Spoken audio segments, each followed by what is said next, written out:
Hey everyone, it's Gaelan Trombley here with How's the Market.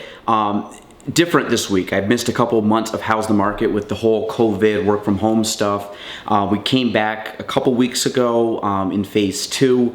So what I actually want to do, we got the notice we couldn't show homes and we couldn't meet with clients or anything on March 20th, and we went all the way to basically I think it was June 1st. So what I want to do in this month's How's the Market, and I'm going to try to do this a little bit different, so I'm reading from the script instead of the handy whiteboard. I'm going to try to do a split screen, so we'll see how good my editing skills are after this, and you'll see as the video goes along. Hopefully it works. But just want to give you a heads up. So this is from March 20th, 2019 to June 16th, so yesterday of 2019 versus this year, 2020. So basically it's the whole time that we were unable to really go out and meet with clients and do that stuff, and then the 2 weeks into being back from phase 2. So new listings back in 2019 were 306 new listings in that time frame. 2020, 178. Okay, so that's down 42%. And again, I'll tie this all together at the end. Average days on the market for those homes back in 2019 was 142 days before, basically that's the average before they went pending. Right now it's 32 days, okay? And that's 77% decrease in days on market for those new listings. The closed sales, so again, 140. The closed sales in 2020 in that time frame was 95, which is down 32%.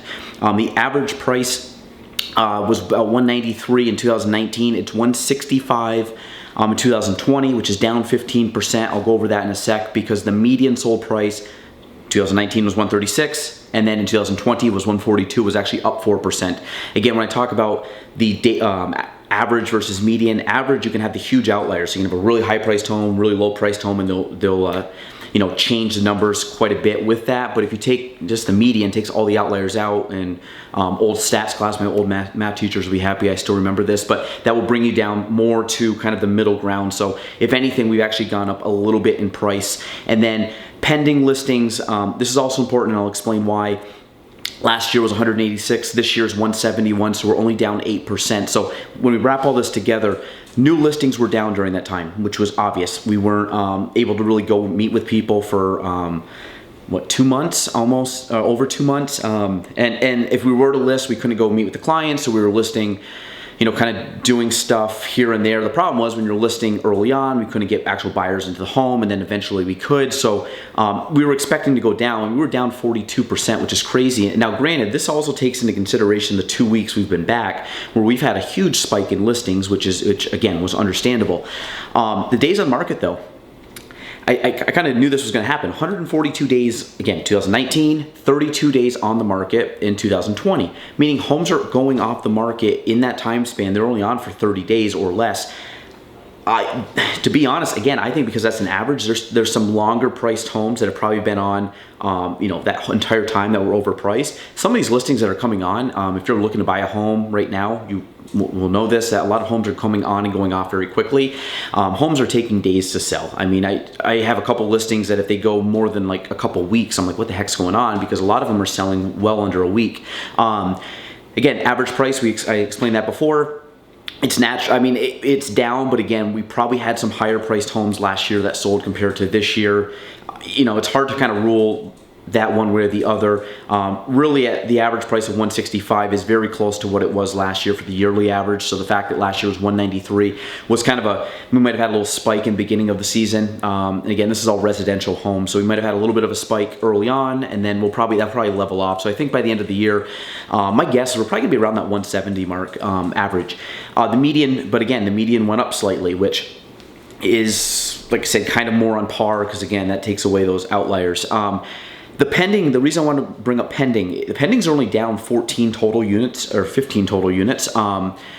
That's not a bad thing considering people couldn't go out and buy homes for a few weeks at least. And then we started being able to have buyers go in unaccompanied, and that kind of helped the numbers up a little bit. But realistically, the amount of homes that are pending are pretty darn close. And you got to think about the listings. And we talked about seller's market. The amount of listings are down 42% in that time, and the amount of pendings are only down 8%. And that was because people couldn't, again, I've had almost a month where people really couldn't go look at homes. So people are buying homes. The problem is there's not a lot of homes on the market. When you're down 42% in listings, that's quite a bit. And when we're not much low on the pendings, most of those are being eaten up by buyers. So again, it kind of goes back to that average days on the market of being 32. And I mean, all this stuff, again, is a seller's market. And I've said this all last year and a little bit the year before.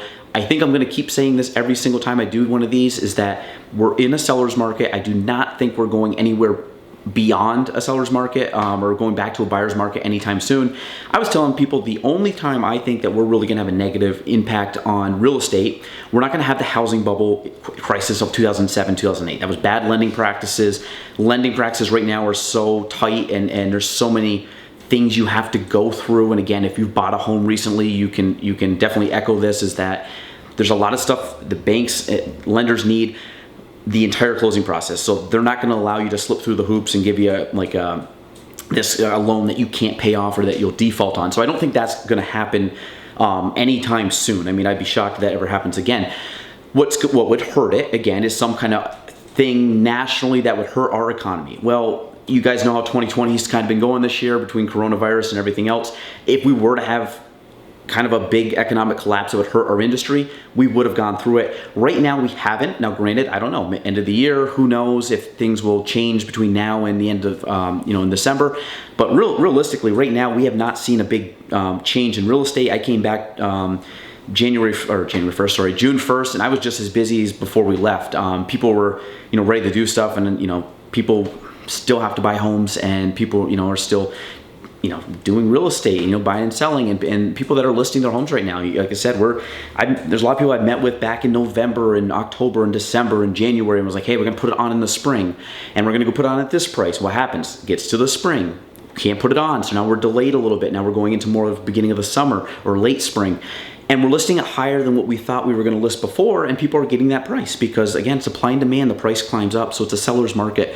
If you guys have any questions, let me know. I just think this is going to help a lot of people really understand kind of the impact of what, 2 months of non-real estate, but loose real estate transactions happening or activity versus what would have been last year, which was just normal. But we're also seeing, again, it was kind of like a bottleneck effect. Everybody wanted to buy, couldn't buy, and all of a sudden that, plus the nice weather in the spring or summer, basically we finally kind of blew the bottle up, and that's where we're at now. So if you guys have any questions, let me know. Again, Gaelan Trombley, Kavanaugh Realty. You can reach me at 518-572-0088. Thanks a lot.